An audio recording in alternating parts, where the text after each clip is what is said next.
तो आज हम बात करते हैं न्यूक्लियस की। Nucleus the control centre. अब न्यूक्लियस को कंट्रोल सेंटर क्यों कहा जाता है, इसके बारे में जानते हैं। Nucleus as a cell organelle was first describe by Robert Brown as early as 1831। यानी कि रॉबर्ट ब्राउन नाम के साइंटिस्ट ने 1831 में सबसे पहली बार न्यूक्लियस को आइडेंटिफाई किया था। Later the material of the nucleus stain by the basic dye was given the name chromatin by Flemming. यानी कि साइंटिस्ट ने न्यूक्लियस के अंदर के मटेरियल पर बेसिक डाई लगाया, जो पार्ट इस डाई से कलर हो गया उसका नाम हमने क्रोमैटिन रख दिया। ये नाम फ्लेमिंग साइंटिस्ट ने दिया था। तो मतलब सिंपल सी बात है, बेसिक डाई लगाई, जो न्यूक्लियस के अंदर कलर हुआ वही क्रोमैटिन है और ये नाम दिया गया फ्लेमिंग ने। The interphase nucleus of a cell when it is not dividing has। Interface मतलब होता है वो स्टेज जब सेल डिवाइड नहीं कर रहे होते। इस समय न्यूक्लियस के अंदर तीन चीज़ें होती हैं, क्या क्या? क्रोमैटिन, न्यूक्लियर मैट्रिक्स और nucleoli. Chromatin highly extended and elaborate nucleoprotein fibre. ये लाइन थोड़ी डिफिकल्ट है बट इसे समझते हैं। क्रोमैटिन डीएनए और प्रोटीन मिलकर बने हुए बहुत पतले और लंबे धागे यानी कि थ्रेड्स होते हैं। इंटरफेस में डीएनए क्रोमोसोम की तरह मोटा नहीं होता, वो पतले ढीले ढीले थ्रेड की फॉर्म में होते हैं, इसी को क्रोमैटिन कहते हैं।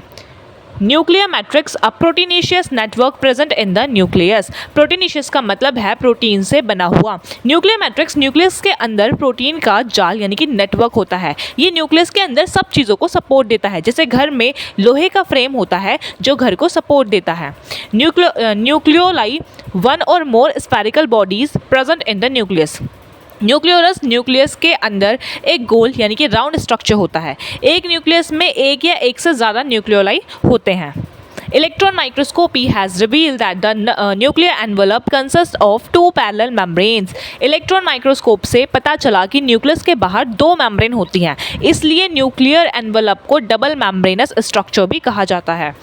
with space between 10 to 15 nanometre called the perinuclear space. दोनों मेम्ब्रेन्स एक दूसरे से चिपकी हुई नहीं होती, उनके बीच थोड़ी सी जगह यानी कि थोड़ा सा स्पेस होता है। इसी गैप को हम पेरीन्यूक्लियर स्पेस कहते हैं और इसकी जो विड्थ होती है वो 10 to 15 नैनोमीटर होती है। Forms a barrier between the materials present inside the nucleus and that of the cytoplasm. Barrier मतलब दीवार या फिर बाउंड्री। न्यूक्लियर एनवलप न्यूक्लियस और साइटोप्लाज्म के बीच एक बाउंड्री बनाता है। इससे न्यूक्लियस का मटेरियल अलग रहता है और साइटोप्लाज्म का अलग रहता है। The outer membrane usually remains continuous with the endoplasmic reticulum। Continuous मतलब जुड़ी हुई। आउटर मेम्ब्रेन और एंडोप्लाज्मिक रेटिकुलम एक दूसरे से कनेक्टेड रहते हैं, मतलब दोनों अलग अलग नहीं होते, जुड़े हुए होते हैं। The outer membrane also bears ribosome on it. Outer membrane के ऊपर राइबोसोम्स लगे होते हैं, इसलिए ये रफ एंडोप्लाज्मिक रेटिकुलम की तरह दिख सकते हैं। सो एक क्विक रिविजन लेते हैं। न्यूक्लियस को सबसे पहले रॉबर्ट ब्राउन ने 1831 में डिस्क्राइब किया। बेसिक डाई से स्टेन होने वाले मटेरियल को फ्लेमिंग ने क्रोमैटिन नाम दिया। इंटरफेस न्यूक्लियस में क्रोमैटिन, न्यूक्लियर मैट्रिक्स और न्यूक्लियोलाई होते हैं। न्यूक्लियर एनवलप दो मेम्ब्रेन का बना होता है। दोनों मेम्ब्रेन्स के बीच पेरीन्यूक्लियर स्पेस 10 to 15 नैनोमीटर होती है। न्यूक्लियर एनवलप न्यूक्लियस और साइटोप्लाज्म के बीच बैरियर का काम करता है। आउटर मेम्ब्रेन एंडोप्लाज्मिक रेटिकुलम से कनेक्टेड रहती है। आउटर मेम्ब्रेन पर राइबोसोम भी लगे होते हैं। तो अभी हमने पढ़ा कि न्यूक्लियस के बाहर डबल मेम्ब्रेन होती है, लेकिन ये मेम्ब्रेन हर जगह कंटिन्यूस नहीं होती। कुछ जगहों पर इसमें बहुत छोटे छोटे होल्स हो जाते हैं। इन्हीं होल्स को हम न्यूक्लियर पोर्स कहते हैं। न्यूक्लियर पोर्स यानी कि न्यूक्लियस का गेट या दरवाज़ा। न्यूक्लियर पोर यानी कि एक पैसेज, यानी न्यूक्लियर पोर न्यूक्लियस के अंदर और बाहर जाने का रास्ता है। These nuclear pores are the passages through which movement of RNA and protein molecules takes place in both direction between the nucleus and the cytoplasm. ये बहुत इंपॉर्टेंट लाइन है। न्यूक्लियर पोर्स का काम है न्यूक्लियस और साइटोप्लाज्म के बीच चीज़ों का आना जाना यानी कि चीज़ों को पास करवाना। यहाँ से RNA और प्रोटीन दोनों ट्रैवल करते हैं, यानी कि बोथ डायरेक्शन का मतलब है न्यूक्लियस से साइटोप्लाज्म में चीज़ें ट्रांसपोर्ट होंगी और साइटोप्लाज्म से न्यूक्लियस में पास होंगी। जैसे घर का गेट सिर्फ बाहर जाने के लिए नहीं होता, अंदर आने के लिए भी होता है, वैसे ही न्यूक्लियर पोर भी दोनों तरफ मूवमेंट करवाता है। Normally there is only one nucleus per cell. Normally एक सेल के अंदर जो है सिर्फ एक न्यूक्लियस होता है। नॉर्मली वर्ड इंपॉर्टेंट है क्योंकि एक्सेप्शंस भी होते हैं। Some mature cells even lack nucleus, लेकिन लेकिन कुछ मैच्योर सेल्स में न्यूक्लियस बिल्कुल नहीं होता। अब दो एनसीईआरटी के एग्जाम्पल है erythrocytes of many mammals. Erythrocytes मतलब आरबीसीज, हमारे रेड ब्लड सेल्स। मैमल्स की मैच्योर आरबीसीज में न्यूक्लियस नहीं होते, ये ऑक्सीजन कैरी करती है लेकिन न्यूक्लियस नहीं होते हैं। Sieve tube cells of vascular plants. Plants में सीव ट्यूब सेल्स फूड को ट्रांसपोर्ट करते हैं, ये मैच्योर होने के बाद न्यूक्लियस खो देते हैं, इसलिए ये भी एक एक्सेप्शन है। तो दो एक्सेप्शंस है, मेमेलियन आरबीसीज और sieve tube cells. The nuclear matrix or the nucleoplasm contain nucleolus and chromatin. Nucleus के अंदर जो जेली जैसा लिक्विड होता है उसे न्यूक्लियोप्लाज्म या फिर न्यूक्लियर मैट्रिक्स कहते हैं। और इसी न्यूक्लियोप्लाज्म के अंदर दो चीज़ें होती हैं, एक तो क्रोमाटिन और दूसरा न्यूक्लियस। जैसे पानी के अंदर मछली रहती है वैसे ही न्यूक्लियोप्लाज्म के अंदर क्रोमाटिन और न्यूक्लियस रहते हैं। The nucleoli are spherical structure present in the nucleoplasm. Nucleolus गोल यानी कि राउंड स्ट्रक्चर होता है, ये न्यूक्लियोप्लाज्म के अंदर होता है। The content of nucleolus is continuous with the rest of the nucleoplasm. इसका मतलब है कि न्यूक्लियोलस के अराउंड कोई मेम्ब्रेन नहीं होती, इसलिए न्यूक्लियोलस और न्यूक्लियोप्लाज्म के मटेरियल डायरेक्टली कनेक्टेड रहते हैं। न्यूक्लियोलस अलग पैकेट की तरह बंद नहीं होता।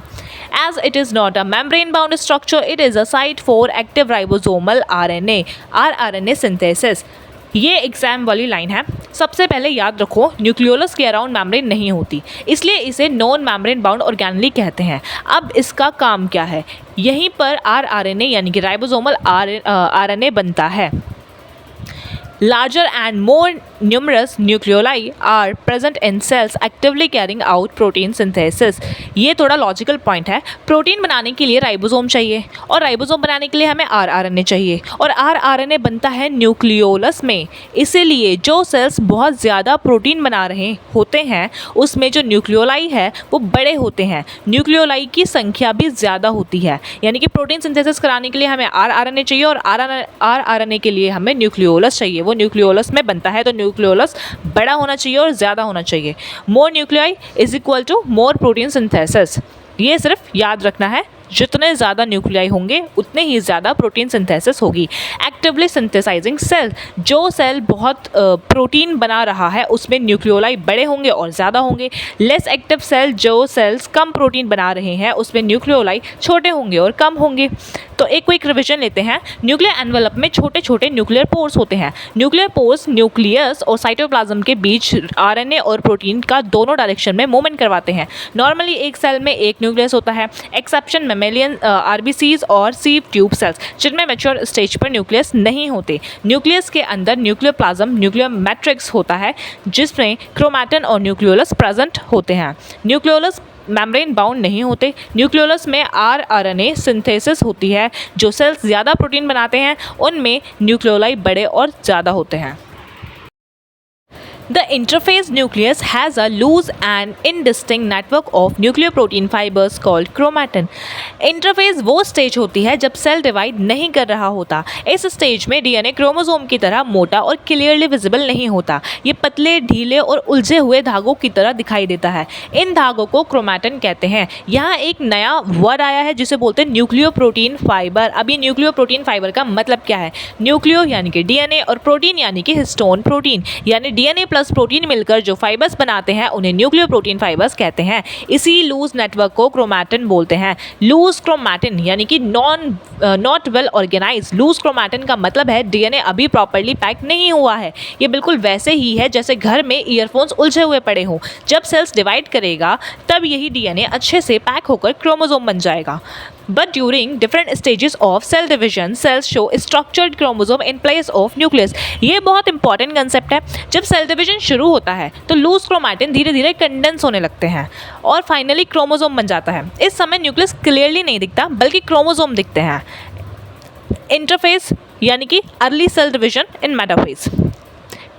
क्रोमैटिन कंटेन्स, अब देखते हैं कि क्रोमैटिन किन चीज़ों से मिलकर बना होता है। ये जेनेटिक इन्फॉर्मेशन कैरी करता है। इसमें हमारी हेरेडिटरी इन्फॉर्मेशंस होती हैं।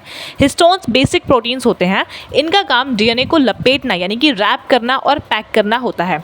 जैसे धागे रील पर लपेटा जाता है वैसे ही डीएनए हिस्टोन प्रोटीन्स के अराउंड लपेटा जाता है। ये भी प्रोटीन होते हैं। अब जो नॉन हिस्टोन प्रोटीन्स होते हैं ये भी एक तरह के प्रोटीन है। ये डीएनए को कंट्रोल करने और उसके फंक्शन में हेल्प करते हैं। एनसीईआरटी ने सिर्फ नाम दिया है, इसलिए एग्जाम के लिए बस नाम याद रखो। क्रोमैटिन में थोड़ा आरएनए भी प्रेजेंट होता है, बस इतना याद रखना है। सो क्रोमैटिन किन किन चीज़ों से मिलकर बना होता है? डीएनए से, प्रोटीन से प्लस आरएनए से।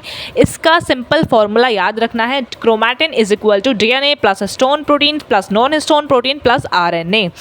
A single human cell has approximately 2 meter long thread of DNA distributed among its 46 यानी कि 23 pairs of chromosome। अब ये लाइन स्टूडेंट्स को थोड़ी कंफ्यूजिंग लगती है, तो ध्यान से समझना।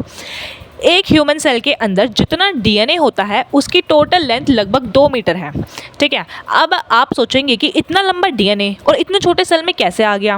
क्योंकि डीएनए बहुत टाइटली फोल्ड और पैक होता है और ये डीएनए 46 क्रोमोसोम यानी कि 23 पेयर्स में डिस्ट्रीब्यूट रहता है। जैसे 2 मीटर लंबी रस्सी को लपेट कर छोटी रील में रख देते हैं, वैसे ही डीएनए क्रोमोसोम में टाइटली पैक होता है। टोटल लेंथ इसकी 2 मीटर होती है। एग्जाम में बस याद रखने वाली बात यह है कि एक ह्यूमन सेल का जो डीएनए है वो लगभग 2 मीटर लंबा होता है। Every chromosome essentially has a primary contraction और दी सेंट्रोमियर। क्रोमोसोम के बीच में एक पतला सा दबा हुआ हिस्सा होता है, उसी को सेंट्रोमियर कहते हैं।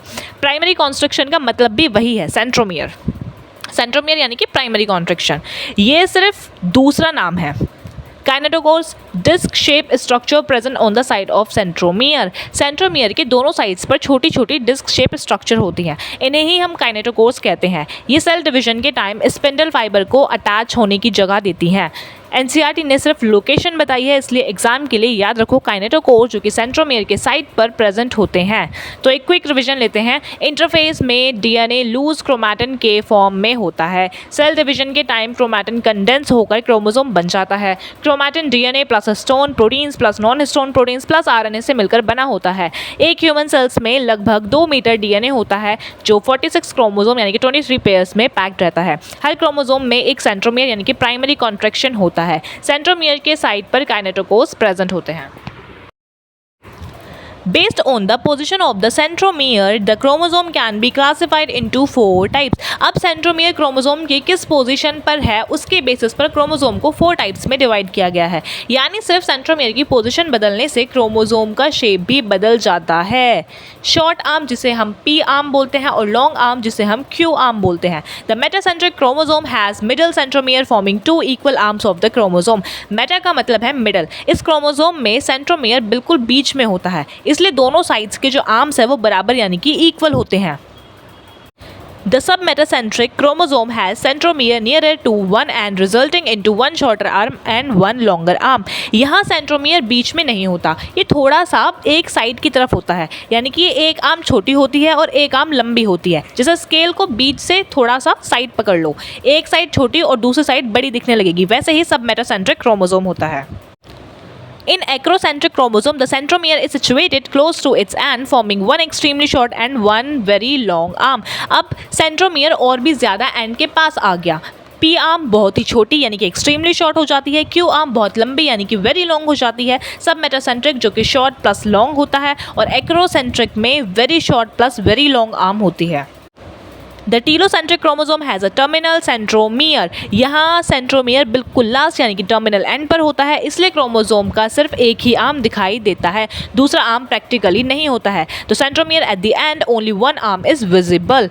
बस इतना याद रखो, terminal centromere is equal to one visible arm. A few chromosome have non staining secondary constriction at the constant location. अब एक नया कंसेप्ट है, कुछ क्रोमोसोम में सेंट्रोमियर के अलावा और एक पतला हिस्सा होता है, इसे सेकेंडरी कॉन्ट्रैक्शन कहते हैं। ये स्ट्रेन नहीं होता, इसीलिए इसे नॉन स्ट्रेनिंग रीजन भी बोलते हैं और ये हमेशा क्रोमोसोम की एक फिक्स लोकेशन पर होता है।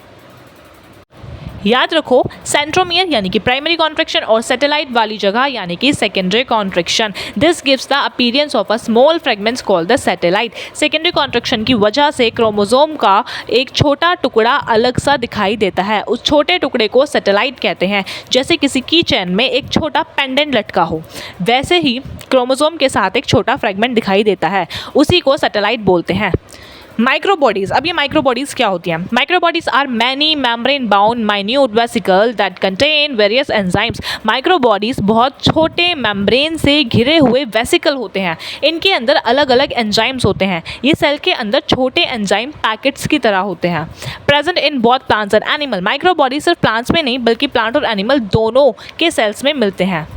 तो एक क्विक रिवीजन लेते हैं। सेंट्रोमियर की पोजीशन के बेसिस पर क्रोमोसोम 4 टाइप्स के होते हैं। मेटासेंट्रिक, सेंट्रोमियर बीच में, दोनों आर्म्स इक्वल। सब मेटासेंट्रिक, सेंट्रोमियर थोड़ा साइड पर और एक आर्म छोटी और एक बड़ी। एक्रोसेंट्रिक, सेंट्रोमियर एंड के बहुत पास, एक बहुत छोटी और एक बहुत बड़ी आर्म। ट्यूरोसेंट्रिक, सेंट्रोमियर बिल्कुल एंड पर, सिर्फ एक आर्म विजिबल। कुछ क्रोमोसोम में सेकेंडरी कॉन्ट्रैक्शन होती है जिससे एक छोटा फ्रेगमेंट सैटेलाइट दिखाई देता है। माइक्रोबॉडीज मेम्ब्रेन बाउंड छोटे वेसिकल होते हैं जिनमें एंजाइम्स होते हैं और ये प्लांट और एनिमल्स दोनों में प्रेजेंट होते हैं।